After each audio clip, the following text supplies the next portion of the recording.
ये घर घर के जो दुकानें हैं, जो दलाली गुलामी गद्दारी जो प्रथा शुरू कर रखी है ना, ये बंद होनी चाहिए। जब तक संविधान में पार्टियां रहेंगी तब तक ये गंदगी चलती रहेगी। इस तरह से हम लोग क्या जनता है वो डर के साये में उसको जीना पड़ेगा। एक में यूनाइटेड प्रोग्रेस अलायंस बन गई, एक में एनडीए बन गया, एक में आम आदमी पार्टी बन गई।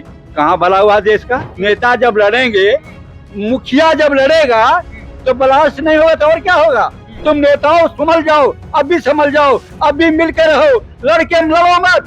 अगर तुम लड़ोगे तुम्हें चैन से नहीं बैठने दिया जाएगा। सरकार के लिए, चाहे दिल्ली सरकार हो, चाहे भारत सरकार हो, चाहे नेताओं के नेताओं के ऊपर एक कलंक है, कलंक है, कलंक है, कलंक है। सवाल ये उठने लगता है कि ये जो टेम्पो है वो महिला यहाँ पर उपस्थित है जिनका टेम्पो, उनसे ही बात करें, लेकिन इधर एक शख्स उनसे ही बात करें। सर, आप यहीं आसपास ही रहते हैं? मेरे मकान तीसरा मकान भाई साहब।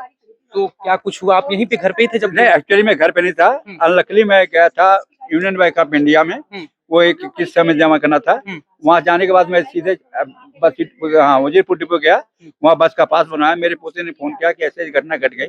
वहाँ से आने के बाद हमें यहाँ आने नहीं दिया गया और मैं कोशिश किया आने के लिए, लेकिन हमारे साथ कुछ मीडिया प्रभारी थे, हमारे साथी भी थे, तो वो बैठ करके हम लोग अपना चाय क्या घर आने नहीं दे रहे थे आपको? घर के आने के लिए। देखो, मैं अगर बहुत चाहता इच्छुक होता तो आ जाता, लेकिन हमारे वो साथी थे, कहना आपको बाइक नहीं देना, आपको ये नहीं करना, वो करना, जो भी पुलिस वाले बोले थे सर? नहीं, पुलिस वाले नहीं थे, हमारे साथी थे। वो चाहते थे कि आप बोले ना इस मुद्दे पे। हाँ, इस मुद्दे पर भी मुझे पता ही नहीं था ना कि ये मेरे घर की घटना है।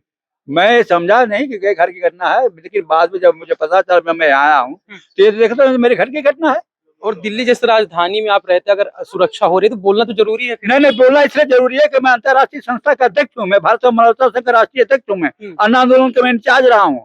मैं एज ए अधिवक्ता भी हूँ और मैं इसलिए बोलना चाहता हूँ कि ये जो वोट की राजनीति जो हो रही है देश में, संविधान में देखिए महात्मा गांधी भी आए, अन्ना भी आए, जयप्रकाश नारायण, उनका पार्टी नहीं होनी चाहिए। ये घर घर के जो दुकानें हैं, जो दलाली गुलामी गद्दारी जो प्रथा शुरू कर रखी है ना, ये बंद होनी चाहिए।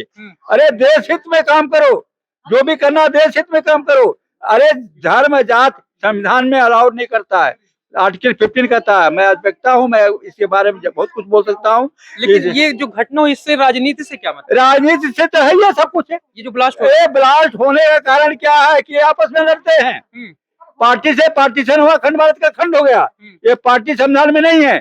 जब तक संविधान में पार्टियां रहेंगी तब तक ये गंदगी चलती रहेगी। इस तरह से हम लोग क्या जनता है वो डर के साये में उसको जीना पड़ेगा। केजरीवाल ने प्रेस कॉन्फ्रेंस की और कहीं ना कहीं गृह मंत्री के ऊपर आरोप लगाया कि नहीं, आरोप नहीं होना चाहिए। मैं कहना चाहता हूँ अन्ना आंदोलन के से निकले हुए केजरीवाल जी, सुन लीजिए, मैं नाम नहीं लेना चाहता हूँ, लेकिन एक बताऊं, अन्ना आंदोलन होता है, चाहे महात्मा गांधी का हुआ, चाहे जयप्रकाश नारायण का हुआ, चाहे अन्ना का हुआ। एक में यूनाइटेड प्रोग्रेस अलायंस बन गई, एक में एनडीए बन गया, एक में आम आदमी पार्टी बन गई। कहाँ भला हुआ देश का? क्या भला हुआ? लोग क्रांतिकारी आते हैं, नेता आते हैं, संत आते हैं, लेकिन देश में, मेरी बात सुन लीजिए, संविधान में पार्टी जब तक हट रहेगी और चुनाव, अरे सुप्रीम कोर्ट ने तक कह दिया कि चुनाव चिन्ह असंवैधानिक है। चुनाव चिन्ह जो चुनावी बांड, लेकिन आप मुद्दे पे बात नहीं कर रहे, जो ब्लास्ट हुआ राजनीति। अरे जब नेता लड़ेंगे ऊपर तो हमारा घर बर्बाद हो रहा है, परिवार बर्बाद हो रहा है। लेकिन सवाल ये है कि जो ये ब्लास्ट हुआ उसमें राजनीति से, राजनीति सही है ही है। अरे एक खुलेआम बताओ, नेता जब लड़ेंगे, मुखिया जब लड़ेगा तो ब्लास्ट नहीं होगा तो और क्या होगा? ये मुखिया आपस में एक दूसरे को प्रत्यारोपण आरोप लगाएंगे, आरोप प्रत्यारोप। हाँ, आरोप प्रत्यारोप लगा रहे हैं। इनकी जिम्मेदारी बनती है आपस में मिल के काम करो, देश में मिल के करो। परिवार में देखो, परिवार में मुखिया एक होता है, लेकिन इन्होंने परिवार को बांट दिया। इसके पहले भी दिवाली के आसपास लगभग इसी गली के सामने सीआरपीएफ स्कूल में हुआ था। आज हमारे घर के सामने हो गया। यहाँ भी कहीं ना कहीं स्कूल ही था। ये स्कूल है, सेंट मार्केट स्कूल है यहाँ, ये सेंट मार्केट स्कूल पे। और शीशे ये यहाँ डीसीपी का, एसीपी का क्राइम ब्रांच ऑफिस भी है। ये खुला चैलेंज है, देशद्रोहियों का एक खुला चैलेंज है, आतंकवादियों का एक खुला चैलेंज है, देश के लिए चैलेंज है कि तुम नेताओं संभल जाओ, अब भी संभल जाओ, अब भी मिलकर रहो, लड़के लड़ो मत। अगर तुम लड़ोगे तुम्हें चैन से नहीं बैठने दिया जाएगा। ये जनता तो जाग नहीं रही है, जनता को हम लोग जगाने आए हैं।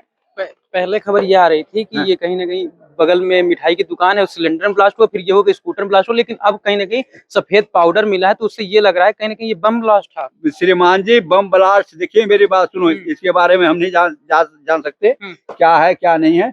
ये ब्लास्ट की इंक्वायरी हो रही है, जांच हो रही है। इसकी देखो, जिसकी ड्यूटी वो ड्यूटी करेगा, उसके बारे में जांच में जो आएगा आएगा। मेन चीज है, खुला चैलेंज है सरकार को, सरकार के लिए, चाहे दिल्ली सरकार हो, चाहे भारत सरकार हो, चाहे नेताओं के, ये नेताओं के ऊपर एक कलंक है, कलंक है, कलंक है, कलंक है। ये हमारे साथ शख्स हैं जो कि जो घटना अगर पीछे पर दिखाएं तो ये यहीं पे 10 मीटर की दूरी पे घटना हुई थी, और ये बता रहे हैं कि यहीं से तीसरा घर इनका घर है, और बता रहे हैं कि ये घटना जब बारे में पता चला तो यहाँ पर आए, और कहीं ना कहीं इनके जो साथी हैं वो रोकने का प्रयास कर रहे थे, बात करने से मना कर रहे थे कि आप मीडिया से बात ना करें, लेकिन उन्होंने खुलकर बोला। और कहीं ना कहीं ये जरूरी हो जाता है कि आप देश की राजधानी में रहते हैं, और जब असुरक्षा की भावना पैदा होती है तो आपको इस बात पर बोलने की जरूरत हो जाता है। धन्यवाद।